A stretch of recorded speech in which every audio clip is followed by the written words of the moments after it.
Okay, people. So, Entertainment Squad, the horror collective, have just graced me with this new flick, right? It is called Ghosts of the Void. It is the feature film directorial debut from Jason Miller, who also wrote the film, right? It is produced by Tony Kamen, Seth Savoy, and Mike Ware. It's executive produced by Edward Whirl, Jamie Van Dier, Anthony Marches, Brian Hensley, and Corey Coken, with supervisory efforts from Michael B. McGraw. Devon Delaney handles the music. Nathan Ray Salter, cinematography. Brendan Jameson edits the piece. Stacey Buckner is on production design. Art direction is Ronnie Quasman. Costume design is Kelsey Denvire. Makeup, we've got Riley Nickel. And our cast. Well, Jen is played by Tedra Millan. Michael Reagan plays her husband, Tyler. Jen's mum is voiced by Nancy Wagner. We've got Samuel Taylor as a homeless man. Our masked crew, Chris Amos, Matt Baldwin, and Eli Hamilton. And Carter Shimp is a teenager. Okay, so the gist of the flick, right, is a young couple, Jen and Tyler, are forced to spend the night in their car after being evicted from their home. Battling exhaustion and anxiety, the sudden appearance of masked strangers makes what is already their most distressing night even worse.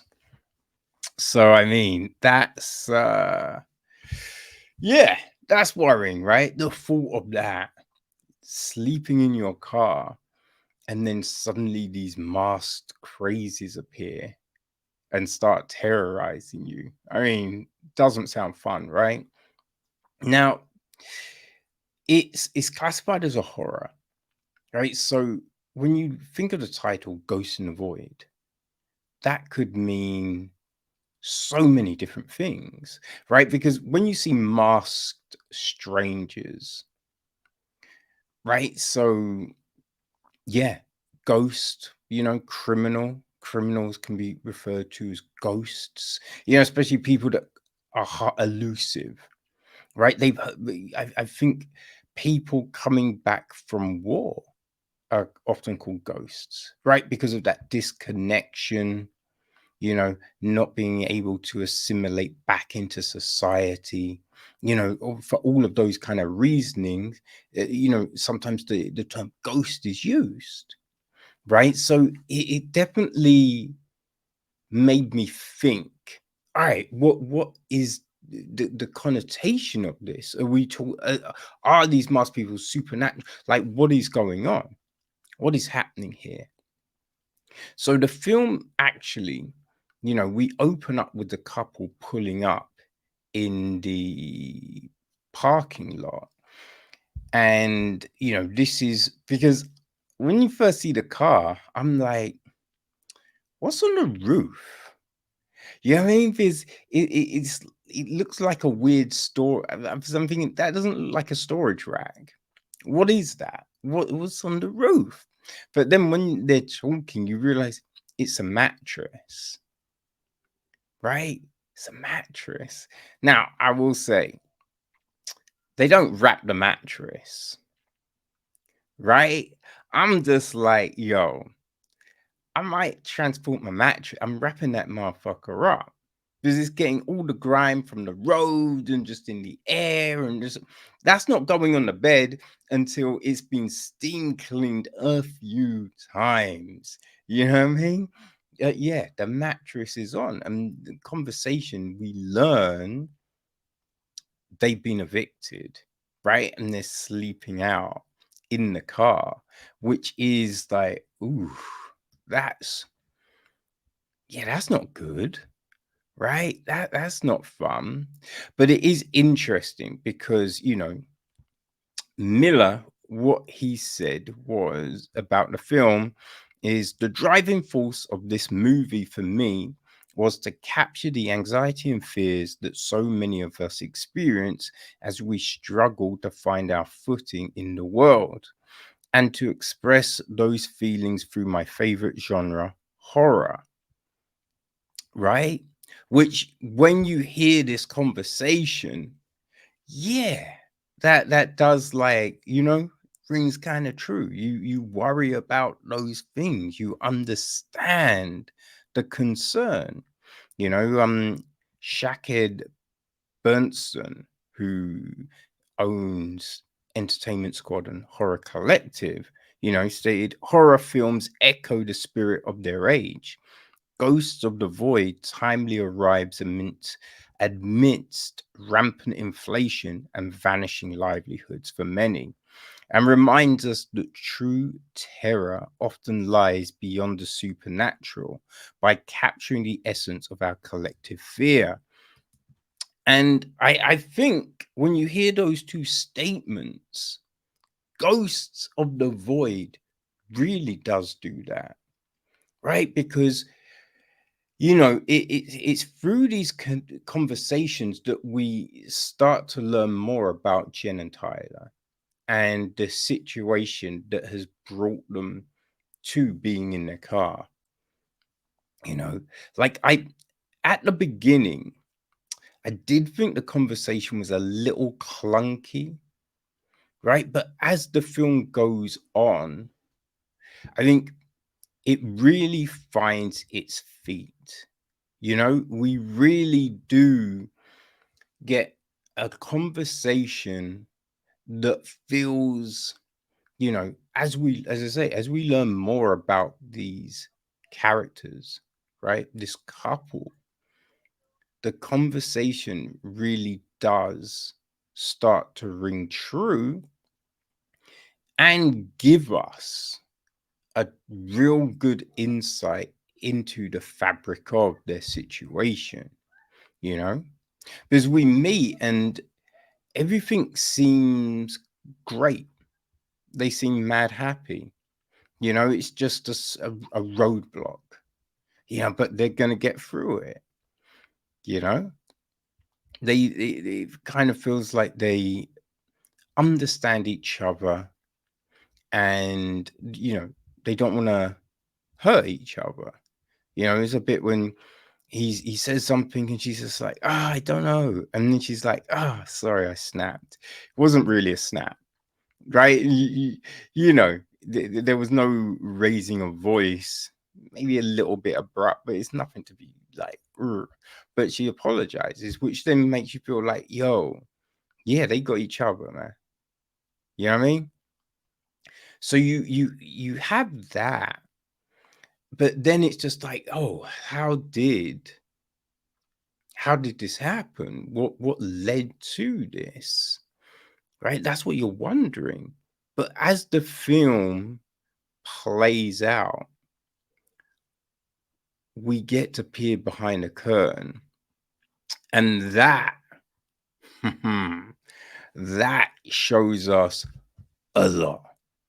It shows us a lot, which is crazy because we start to see a few things, right? The reactions change, the emotions change, and it's done in a way where nothing is crazy abrupt, right? The things always right because it makes you think, I don't think that's the first time that happened, right? I don't think that's the first time. I think they're working through something. And so we have all of this, and then we have the other stuff start happening, which is, you know, like there's a little incident at the very start, which I think if stuff really like happened straight away, you'd have think, it's, I mean, we kind of seen this before, but the way everything does unfold, it does give you this interesting perspective. And you're also wondering, what is the reality of what I'm watching? Right? That's where it gets really trippy. Because, when you factor in like medication and alcohol and just all of that stuff, we then start to get this psychological thriller, which is always, I do like a really good psychological thriller, people. And this, whoo, man, this is good. This is, yeah, this is, the film was originally called The Lot, and they changed it, right? And I feel Ghosts of the Void is more of a provocative, because the lot, right? And lot as in parking lot, right? We don't call it a lot over this side of the pond, people, but like it would make like that title makes sense. But yeah, Ghosts of the Void, that's good. And I like Void, right? So, what I mean? That's got this ring to it, this feel to it that just works perfectly for what we are seeing, and it makes you ask the questions like, what would you do for the people you love? Right? How much support have you got in you? Right? What are you willing to put up with? Right? What's the breaking point? When push comes to shove, what would you do? It's, yeah, super interesting. So I think, at the end of this, I had a feel for what went down. But I think it ends in a way where maybe what I think isn't the thing. You know what I mean? But the editing is great because, we see things unfold from kind of different perspectives and, different angles and things like that, which really give you so many, kind of ideas of what you're viewing. Yeah, which just keeps you thinking, keeps you wondering, and keeps you super intrigued, man. Super intrigued. As I said, like the opening conversation between Jen and Tyler, I thought was a little clunky, but yeah, let's not get it twisted, right? Because what Tedra Millan and Michael Reagan do is such a great job of giving you those emotional beats, right? Taking you on this journey with this couple and having you believe the love, having you believe the anxiety, have you believe all the issues. It was done very well. It's done very well. And as a feature directorial debut. Yo, you gotta give it up to Jason Miller as well, because the angles, right? The shot selection, the way he let this story unfold was just perfect.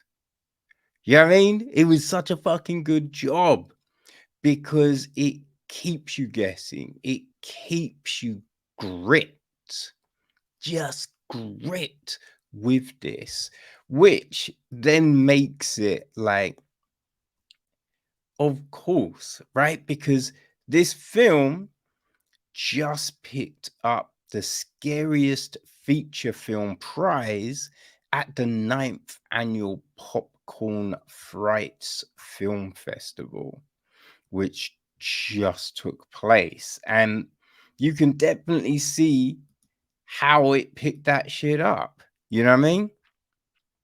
Right? You're just like, oh, yeah, that makes perfect sense, people. That makes perfect sense.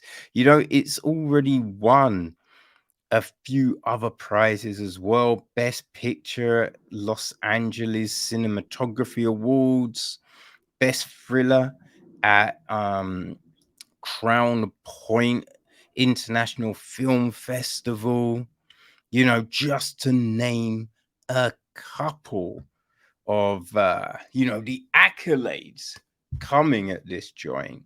So it will be having a broad release in October.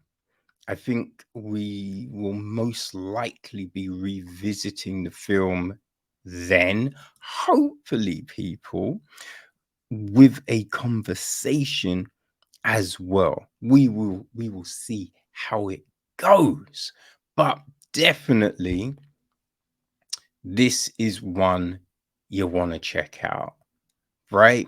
If you like that kind of psychological thriller, if you like things that keep you gripped, then you definitely will not be disappointed in Ghosts of the Void, right? I'm thinking when films like this, I don't know, stuff like ooh, like Influencer, the recent Shudder release. Oh god, there was this great one that was based at a lake house, and there was a woman dealing with a situation.